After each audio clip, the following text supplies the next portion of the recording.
নমস্কাৰ বন্ধুসকল, অসমৰ মুখ্যমন্ত্ৰী হিমন্ত বিশ্ব শৰ্মা ডাঙৰীয়াই টুইটযোগে জনাইছে অসমৰ প্ৰায় কেইখন জিলাত ডাবৰৰ কাৰণে আৰু চাইক্লনৰ কাৰণে বিভিন্ন জিলাত বন্ধ ঘোষণা কৰিছে। বুধবাৰে ৰাজ্যৰ বহু শিক্ষানুষ্ঠান বন্ধ ঘোষণা।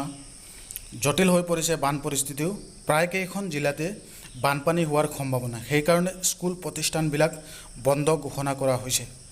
আৰু আপোনালোকক অতি আগ্ৰহেৰে জনাব বিচাৰিছোঁ যে এই কেইদিন যিমান দিনলৈকে অৰেঞ্জ এলাৰ্ট আৰু য়েল্লো এলাৰ্ট অসমৰ প্ৰায় কেইখন জিলাতে দিয়া আছে, সেইকেইখন জিলাতে আপোনালোকে সতৰ্ক থাকিব, যাতে বাহিৰলৈ পটককৈ নোলাব। কিবা যদি ইমাৰ্জেঞ্চি থাকে তেতিয়াহ'লে বাহিৰত ওলালেই হ'ল। মেডিচিন বা কিবা তেনেকুৱা বস্তুৰ যদি সামগ্ৰী বস্তু যদি অতি প্ৰয়োজন হয় তেতিয়াহ'লে বাহিৰত ওলাই পেলাই আনিব, নহ'লে বাহিৰত নাযাব। তো এইটো এটা ডাঙৰ খবৰ আপোনালোকৰ কাৰণে।